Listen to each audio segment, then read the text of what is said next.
आदर्श credit cooperative society की कहानी US Khan की जुबानी। जी हाँ दोस्तों, हमारा उद्देश्य है लॉकडाउन के इस टाइम पर आदर्श क्रेडिट कोऑपरेटिव सोसाइटी की इस कहानी को प्रत्येक गैर निवेशक तक, आम जनता तक और सरकार तक पहुंचाना है।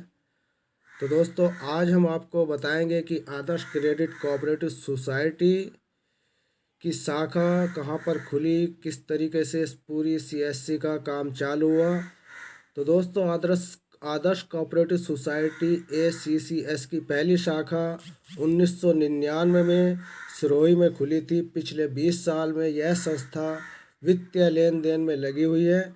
जहाँ दोस्तों 20 साल पुरानी यह संस्था है और एसीसीएस की वेबसाइट पर दावा किया गया है कि देश के 26 राज्यों में इस संस्था की 900 से ज़्यादा शाखाएं हैं।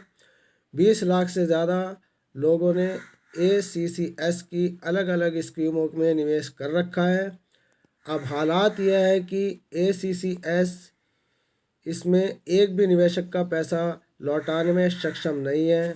20 लाख निवेशकों के 14,800 करोड़ रुपए दांव पर लगे हुए हैं। तो आखिर इतना बड़ा फ्रॉड हुआ कैसे? जहाँ दोस्तों, यहाँ पर एक सोचने का विषय है कि जो कंपनी 20 साल से रेगुलरली अपने काम को सही ढंग से चला रही थी और अचानक इतना बड़ा फ्रॉड कैसे हुआ? क्या है आदर्श क्रेडिट कोऑपरेटिव सोसाइटी? इसकी कहानी शुरुआती दौर की। जी हाँ दोस्तों, इसकी कहानी शुरुआत होती है 1952 में। सिरोही के एक रिटायर ग्राम सेवक जी थे, नाम था प्रकाश राज मोदी। संघ की तरफ से रुझान था कि सरकारी नौकरी से नेतृत्व होने के बाद, या दोस्तों सरकारी नौकरी से रिटायर होने के बाद संघ के किसान मोर्चा भारतीय किसान संघ से जुड़ गए। सिरोही जिला के संयोजक बना दिए गए। समाज में छवि ठीक थी। 1990 में भैरव सिंह शेखावत के नेतृत्व में बीजेपी की सरकार बनी। दशकों से सत्ता से बाहर रहे संघ परिवार ने तमाम संस्थाओं में घुसपैठ करना शुरू किया।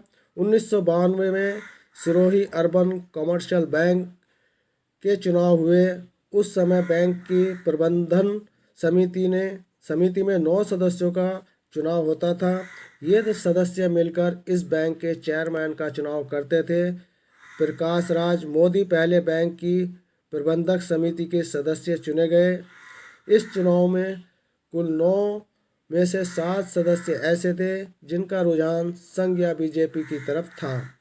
प्रकाश राज मोदी को प्रबंधन समिति का अध्यक्ष बना दिया गया। अगले 5 साल इसी प्रबंधन समिति को बैंक का प्रबंधन देना था। साल 1994 प्रकाश राज मोदी का इंतकाल हो गया, जो स्वर्ग सिधार गए। सरकारी समिति में प्रबंधक समिति चलाने के कुछ कायदे हैं। इसमें से एक नियम यह है कि अगर प्रबंधक समिति के किसी सदस्य का निधन हो जाता है या वो अपने पद को इस्तीफा देता है, तो उसकी जगह पर सरकारी समिति के किसी और सदस्य को प्रबंधन समिति का सदस्य बना दिया जाता है। नए सिरे से चुनाव नहीं करवाए जाते। वहीं वो मोड़ था जिसमें इस सहकारी बैंक के मुस्तकबिल को बदल दिया। यहाँ दोस्तों, यहाँ पर एक बड़ा बदलाव देखने को मिला। बदलाव क्या आया? प्रकाश मोदी की मौत के बाद उनके बड़े बेटे मुकेश मोदी को प्रबंधन समिति का सदस्य मनोनीत किया गया और उन्हें सर्वसम्मति से प्रबंध समिति का अध्यक्ष चुन लिया गया।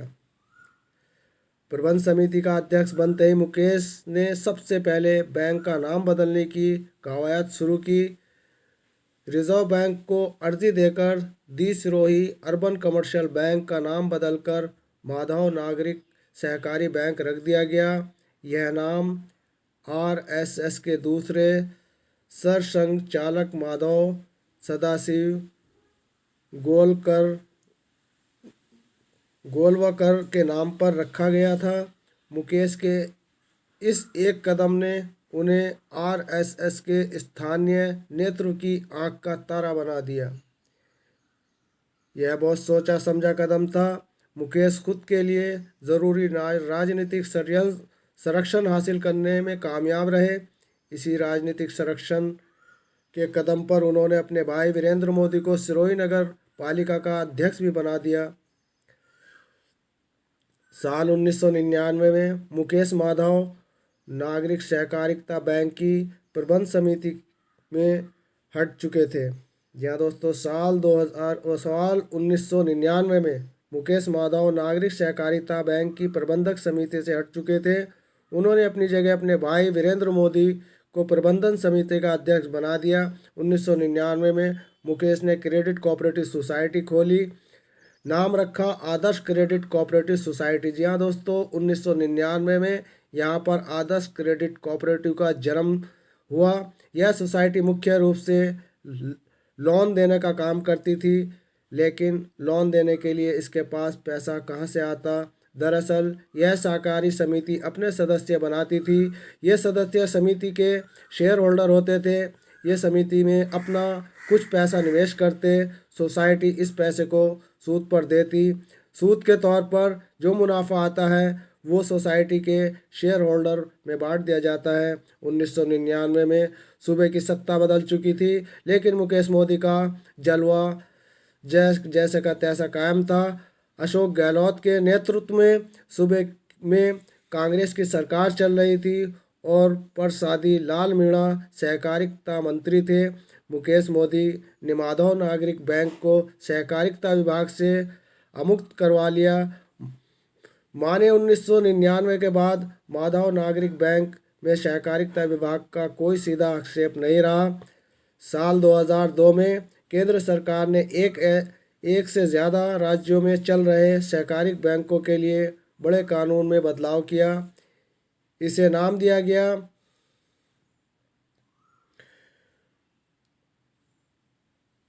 Multi state cooperative society act 2002। जब तक माधव नागरिक सहकारिता बैंक पर मोदी परिवार का एक अधिकार हो चुका था, 2002 में आए नए एक्ट के तहत माधव नागरिक सहकारिता बैंक के नए सिरे से रजिस्टर करवाया गया। इस बैंक का नाम बदलकर आदर्श कोऑपरेटिव बैंक करवा दिया गया। यह दांव बड़े काम का साबित हुआ। आने वाले समय आदर्श क्रेडिट कोऑपरेटिव सोसाइटी को आदर्श क्रेडिट कोऑपरेटिव बैंक की एक शाखा की तरह आम लोगों के सामने पेश किया जाने लगा। यहाँ दोस्तों सोचने का विषय और समझने की बात है कि कोऑपरेटिव बैंक की एक शाखा की तरह आम लोगों के सामने से पेश किया जाने लगा, जबकि तकनीकी तौर पर दोनों को कोई संबंध नहीं था, सिवाय इसके कि दोनों जगह पर मोदी परिवार काबिज था। 1995 में दी सिरोही अर्बन कमर्शियल की प्रबंधक समिति के अध्यक्ष बनने से पहले मुकेश मोदी खुद एक बीमा एजेंट हुआ करते थे। ओरिएंटल इंश्योरेंस, यूनाइटेड इंश्योरेंस जैसी कंपनियों के साथ इनके लंबे समय तक काम किया था। कई लोग दबी जुबान में आरोप लगाते हैं कि मुकेश उस समय मवेशियों को फर्जी पोस्टमार्टम करवाने का मास्टरमाइंड माना जाता था। इस तरह से इंश्योरेंस फर्जीवाड़ा करके पैसे बनाने के लिए उसने बीमा एजेंटों की एक गोलबंदी अपने इर्द गिर्द तैयार कर ली। इस गोलबंदी ने क्रेडिट सोसाइटी के काम को आगे बढ़ाने में उसकी मदद की। आदर्श क्रेडिट को कोऑपरेटिव सोसाइटी का व्यापार तेज़ी से फैलना शुरू हुआ। अगस्त 2010 तक अंडमान निकोबार और दादरा नगर हवेली को छोड़कर भारत के हर कोने में इसकी शाखाएं फैल गई। साल 2001 आदर्श क्रेडिट कोऑपरेटिव सोसाइटी खुलने के अहम 2 साल के भीतर मोदी परिवार से जुड़ी पहली गड़बड़ी सामने आई। बैंकिंग रजिस्ट्रार को माधव नागरिक बैंक के बारे में लगातार शिकायतें मिल रही थी। बैंकिंग रजिस्ट्रार ने इस मामले पर एक डिपार्टमेंटल जांच बैठाई। जांच करने का जिम्मा दिया गया अनिल गर्ग को। गर्ग 2 अप्रैल 2001 को जांच के लिए सिरोही पहुंचे। वो कुल 4 दिन वहां ठहरे। जांच के दूसरे दिन ही समझ में आ गया कि यह जांच आसान होने वाली है। वो सिरोही को सर्किट हाउस में रुके हुए थे। दूसरे दिन जैसे ही वो जांच के लिए निकले, पीछे से उनका सारा सामान निकाल कर कमरे से बाहर रख दिया गया और रिकॉर्ड रूम में को खाली कर दिया गया। चीज़ें वहीं नहीं रुकी, इसके पीछे आदमी तैनात किए गए। बस स्टैंड और रेलवे स्टैंड पर मुकेश मोदी के इशारे पर गुंडे खड़े किए गए। गर्ग के सामने 20 लाख की रिश्वत का ऑफर भी रखा गया, लेकिन उन्होंने इसे स्वीकार नहीं किया। गर्ग ने अपनी अंतरिम रिपोर्ट में माधव नागरिक बैंक के भीतर चल रहे गड़बड़ झाले का पर्दाफाश किया। गर्ग ने अपनी जांच में कई स्तर की गड़बड़ियां पाई। माधव नागरिक बैंक की ऋण देने की कोई लिखित पॉलिसी नहीं थी, जबकि आरबीआई के निर्देशों के अनुसार ऐसा होना ज़रूरी था। कई खातों में क्रेडिट लिमिट बढ़ाने के लिए संबंधित लेन देन हुआ था। मसलन रिंदी सिंधी वाइन्स की मालकिन इंदु टाक के खाते में 23 मार्च 2001 के दिन 2 करोड़ 10 लाख रुपए जमा कराए गए। फिर उस रकम को उदयपुर में आबकारी विभाग के नाम पर 11 अलग अलग रकम को ड्राफ्ट बनाए गए। इसके 3 दिन बाद उस ड्राफ्ट को कैंसिल करवा लिया गया और नगद रकम खाते में निकाल ली गई। कई खाताधारकों की क्रेडिट लिमिट समय समय पर बढ़ाई गई। ऋण लेने के लिए जो ज़मीन का कागजात जमा करवाए गए थे वो फर्जी थे। आरबीआई के नियमों के मुताबिक ऋण लेने के लिए आपको कम से कम 1.5 गुना कीमत की चीज़ रहन पर रखनी होती है और 14 में 12 खाताधारकों ने ज़मीन गिरवी रखकर लोन लिया था। माधव नागरिक बैंक ने इस ज़मीन की कीमत बाज़ार भाव से कहीं ज़्यादा लगाई ताकि ज़्यादा से ज़्यादा लोन लिया जा सके। अनिल गर्ग ने अपनी जांच रिपोर्ट में 14 ऐसे खाताधारकों के नाम लिखे जिन्हें बैंकिंग के नियमों को ताक पर रखकर ऋण दिया गया। ये सभी शराब के व्यवसाय से जुड़े हुए लोग थे। इन सबको 8 करोड़ 60 लाख से ज़्यादा ऋण दिया गया था, जिसमें क्रेडिट लिमिटेड के समय समय पर बढ़ाया गया था। गर्ग ने अपनी रिपोर्ट में विस्तृत जांच करवाने की बात कही थी, लेकिन यह रिपोर्ट दबा दी गई। अनिल गर्ग कहते हैं, मेरे पास इतने प्रलोभन आए, लेकिन मैंने पूरी ईमानदारी से जांच की क्योंकि इसमें आम आदमी के मेहनत का पैसा लगा हुआ था। विभाग ने मेरी जांच की सराहना भी की, लेकिन कार्रवाई के नाम पर कुछ नहीं हुआ। बाद में यह रिपोर्ट मीडिया में लीक हो गई, काफ़ी हंगामा भी हुआ। इसके तुरंत बाद मुकेश मोदी ने माधव नागरिक बैंक मल्टी स्टेट कोऑपरेटिव के तौर पर रजिस्टर करवा लिया और अहमदाबाद को अपना मुख्यालय बना लिया। अगर उस समय इस पर ठीक से कार्रवाई होती तो शायद आज 20 लाख लोग धोखाधड़ी से बच जाते। जी हाँ दोस्तों, ये कहना गर्ग जी का है। मुकेश मोदी इस जांच रिपोर्ट को दबाने में कामयाब रहे। उधर संघ का समर्थन भी उन्हें मिलता रहा। समाज में अपनी छवि चमकाने के लिए हल्ला बोल खर्चे भी करते रहे थे। गुजरात भूकंप के समय माधव नागरिक बैंक ने 15 लाख रुपए का चंदा किया। 2000 के साल में मुकेश मोदी भाई वीरेंद्र मोदी नगर पालिका अध्यक्ष बन गए। अब बैंकिंग सेक्टर के साथ साथ ज़मीन और रियल एस्टेट में भी मुकेश मोदी की दखल बढ़ गई। इसने मुकेश मोदी का पैसा पैदा करने का सुनहरा अवसर दिया।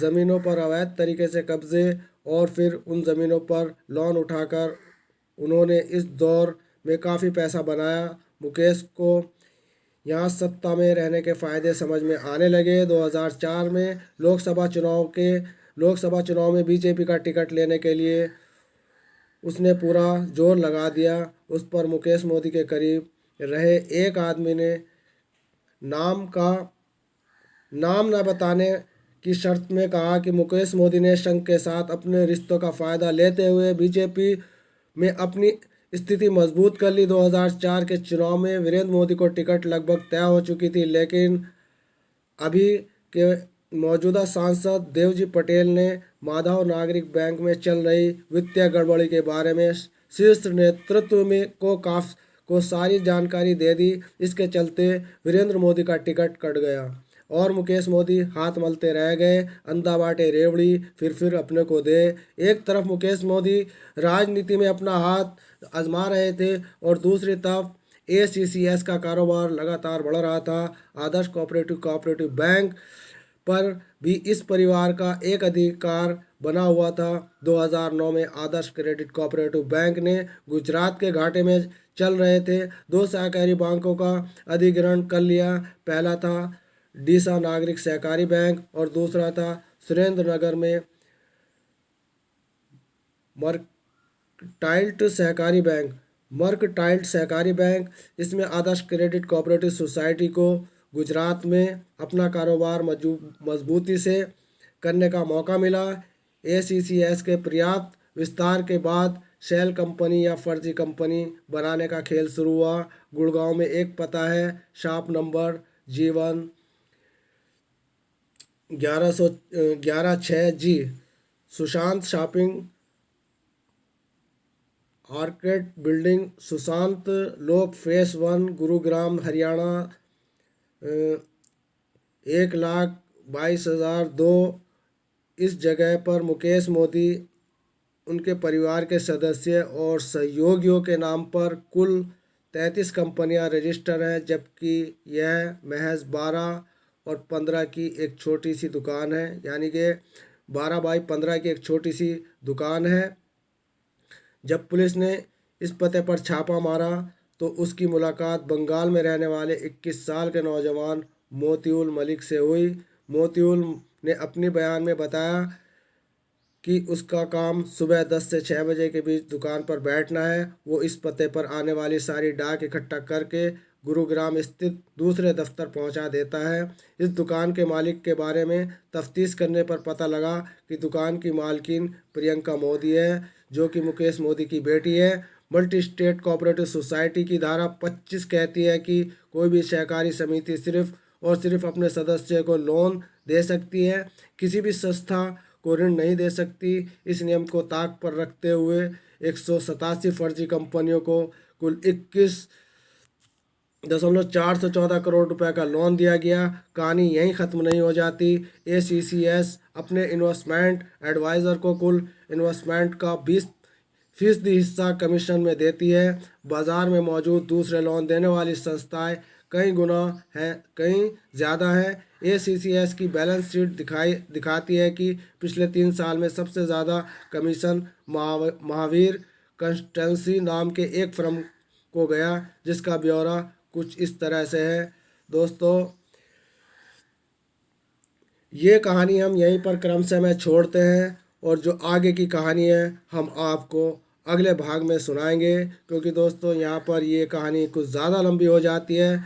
तो दोस्तों, US खान की ज़ुबानी ये आदर्श क्रेडिट कोऑपरेटिव सोसाइटी की कहानी यहाँ पर क्रमशः में छोड़ दी जाती है। कल आपको इसका दूसरा भाग सुनाएंगे। तब तक के लिए आपसे इजाज़त चाहते हैं और इस आशा के साथ कि आपको अगर ये कहानी पसंद आए तो अगला भाग ज़रूर देखें। धन्यवाद। जय हिंद, जय भारत।